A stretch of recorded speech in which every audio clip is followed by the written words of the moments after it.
নবনির্বাচিত গ্রাম প্রধান, উপপ্রধান, পঞ্চায়েত সমিতি ও জেলা পরিষদের সদস্যদের সংবর্ধনা জ্ঞাপন করা হলো 17 গোলাগাড়ি বিজেপি মণ্ডলের উদ্যোগে শনিবার বিকেল 4:30 গাংঠাকুর বাজারে শ্যামনগর এলাকায়। এই দিনের এই সংবর্ধনা জ্ঞাপন অনুষ্ঠানে উপস্থিত ছিলেন গোলাগাড়ি বিধানসভা কেন্দ্রের প্রাক্তন বিধায়ক বীরেন্দ্র কিশোর দেববর্মা, টাকারজলা বিধানসভা কেন্দ্রের বিজেপি মণ্ডল সভাপতি রবীন্দ্র দেববর্মা। উপস্থিত ছিলেন গোলাগাড়ি বিধানসভা কেন্দ্রের গোলাগাড়ি বিজেপি মণ্ডলের প্রাক্তন মণ্ডল সভাপতি নিতাই শীল সহ গোলাগাড়ি বিজেপি মণ্ডলের অন্যান্য নেতৃত্বরা। উপস্থিত ছিলেন সিপাহীজলা জেলা বিজেপি প্রভারী মৌসুমী দাস সহ অন্যান্য নেতৃত্বরা। এই দিনে প্রাক্তন বিধায়ক বীরেন্দ্র কিশোর দেববর্মা নবনির্বাচিত গ্রাম প্রধান, উপপ্রধান, পঞ্চায়েত সমিতি ও জেলা পরিষদের সদস্যদের উত্তরীয় এবং ফুলের তোড়া দিয়ে সংবর্ধনা জ্ঞাপন করেন। পাশাপাশি এই দিনে অনুষ্ঠান নিয়ে আলোচনা করেন বিধায়ক বীরেন্দ্র কিশোর দেববর্মা।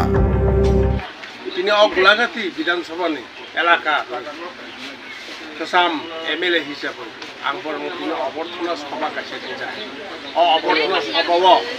প্রায় তিনি গ্রাম পঞ্চায়েত প্রধান, উপপ্রধান, পঞ্চায়েত সমিতি, দুকলি ভাইস চেয়ারম্যান থেকে শুরু করে উপস্থিত বরং না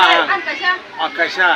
অভ্যর্থনা বর্ণ খাইকা রিসাই কাছে কমিয়াফারে মিষ্টি মুখ খাই বরং তিনি আকাশা কমাকে আফানে ইয়াগুলাক বর্ণ ককমা শাখা তিনি যখন প্রধান, উপপ্রধান খা আগামী দিনে যাহাতে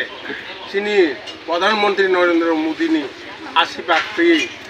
রাজ্য সরকারনি প্রফেসর ডাক্তার মানিক সাহানি আশীর্বাদ নাওই গাহাম কাই বিভিন্ন প্রজেক্ট, বিভিন্ন প্রকল্প ইয়াফা নাওই সামু গাহাম কাই গলি গলি উপসর্গনি বাকি বংথিনা আবেদন আগামী দিনে যাহাতে 2800 গোলাঘাটি যাহাতে নংনি নেতৃত্বে প্রধান, উপপ্রধান, পঞ্চায়েত সমিতি, জেলা পরিষদের নেতৃত্বে আগামী দিনে গোলাঘাটি বিরাট রেকর্ড ভোট পায় তিনি দলনি ভারতীয় জনতা পার্টিনি যারা আশীর্বাদ দো মানুষ সঙ্গে বাহিকে 100 to 100% বিদিনানি বাকি বিপুল ভোট পায় এবং তিনি আং পয়সা অব তিনি বিশেষ করে অজাগাও তিনি বিভিন্ন দঙ্গর থেকে বিভিন্ন ককবরক চ্যানেল গর ফাইছ পয়সা অব নরং বাহারি কেনা না তাই পাইফেরে হামবাই আর বেখানি